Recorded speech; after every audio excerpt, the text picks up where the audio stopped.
Assalamualaikum warahmatullahi wabarakatuh. Perkenalkan, nama saya Putri Hairunisha, NIM 2018-111-155. Pada kesempatan ini saya ingin menjelaskan dan mengerjakan tugas video mikroprosesor. Baiklah, saya ingin menjelaskan secara singkat apa yang dimaksud dengan aliran atau flow sistem berbasis mikroprosesor paling dasar. Jadi, semua mikroprosesor terhubung secara internal dan ke seluruh sistem dengan kumpulan konduktor yang disebut bus. Nah, di mana bus atau basis itu adalah konduktor ini tuh berkelompok karena banyak yang akan pergi ke tempat yang sama untuk tujuan yang sama. Misalkan mikroprosesor 8 bit biasanya menggunakan 8 konektor untuk membawa data antara mikroprosesor dan memori. Akan membuat diagram menjadi sangat rumit jika setiap kabel ditampilkan secara terpisah. Jadi, pengelompokannya dan penyebutannya sebagai bus data. Oleh karena itu, bus itu adalah kumpulan konduktor yang menyediakan fungsi yang serupa. Dalam sistem berbasis mikroprosesor, memiliki 3 bus utama, yaitu ada bus data, bus alamat, dan bus kontrol. Di mana bus data itu adalah bus 2 arah yang membawa data di sekitar sistem. Informasi masuk ke mikroprosesor dan hasilnya akan keluar.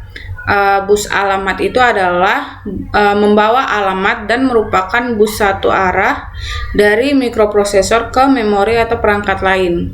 Kemudian yang ketiga itu ada bus kontrol. Bus kontrol agak berbeda dari 2 lainnya tadi, yaitu kumpulan konduktor yang agak longgar.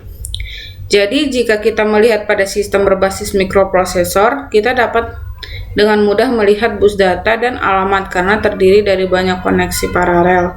Namun, bus kontrol hanyalah asosiasi dari semua koneksi lain yang diperlukan seperti ke chip pilih atau pin baca atau tulis. Nah, informasi alamat ini adalah alamat data dan sinyal kontrol harus dibawa-bawa di dalam mikroprosesor maupun di sistem eksternal.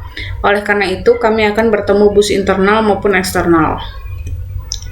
Nah, di sini juga dikenalkan ada sirkuit input atau output. Sinyal pada bus data hanya memiliki 3 daya yang sangat rendah, dan untuk dapat digunakan, sinyal tersebut harus diperkuat. Tanggapan pertama adalah memasang rangkaian amplifier, satu di ujung setiap koneksi pada bus data, tetapi ini segera digantikan oleh chip yang lebih canggih dengan fasilitas yang lebih banyak. Misalnya, jika kita ingin mengirim sinyal ke printer pada interval 1 milisecond, tidak masuk akal untuk mengikat prosesor utama dengan menghitung interval waktu ini. Akan jauh lebih baik untuk memberitahu chip keluaran untuk melakukan pengaturan waktu sendiri. Dan dengan demikian melepaskan mikroprosesor untuk pekerjaan yang lebih penting. Perangkat output telah menjadi sangat kompleks dan sekarang menggunakan berbagai nama, yaitu seperti pengontrol I/O atau pengontrol input-output, PIA atau adaptor antarmuka yang dapat diprogram, VIA atau adaptor antarmuka serbaguna, PIO, input atau output yang dapat diprogram, atau juga PPI antarmuka peripheral yang dapat diprogram, dan masih banyak lagi. Apapun yang diberikan untuk perangkat, namanya pada dasarnya sama dan penting untuk sistem berbasis mikroprosesor apapun. Sistem dasar yang ditingkatkan ditunjukkan pada gambar di bawah ini. Di bawah ini dapat kita lihat bahwa sistem berbasis mikroprosesor. Nah, di sini akan ada penjelasan mengenai gambar sistem mikroprosesor lengkap.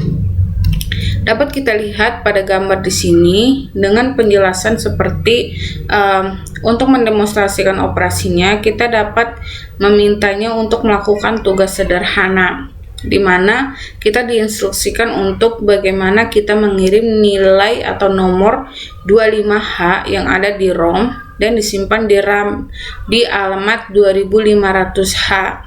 Nah, langkah pertamanya itu kita melakukan mikroprosesor harus mengumpulkan instruksi dari alamat di ROM. Kemudian dilakukan dengan meletakkan alamat ke bus alamat. Kemudian langkah kedua, alamat diterapkan ke ROM dan RAM, serta decoder alamat. Ini tidak akan menimbulkan masalah karena semua pemilihan chip akan dimatikan saat ini. Ketika gerbang logika di dalam decoder alamat merespon input dari bus alamat, hasilnya adalah ROM dihidupkan dan dua lainnya dimatikan. Yang ketiga, mengaktifkan ROM akan berarti mengambil alamat dari bus alamat. Di dalam chip ROM, decoder baris dan kolom mengaktifkan salah satu lokasi memori dan nomor biner yang disimpan di lokasi itu ditempatkan pada bus data dengan menyalakan buffer 3-step. Segera setelah informasi dibaca, pemilihan chip akan mematikan chip pada ROM.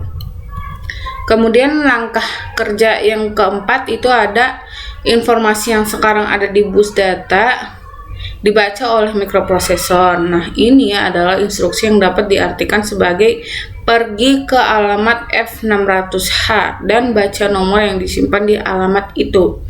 Kelima, menanggapi instruksi ini, mikroprosesor menempatkan alamat F600H ke bus alamat. Kemudian cara kerja yang keenam itu adalah decoder alamat akan menerapkan nomor ini ke gerbang logikanya, dan ini menghasilkan pemilihan chip dari chip ROM yang diaktifkan kembali.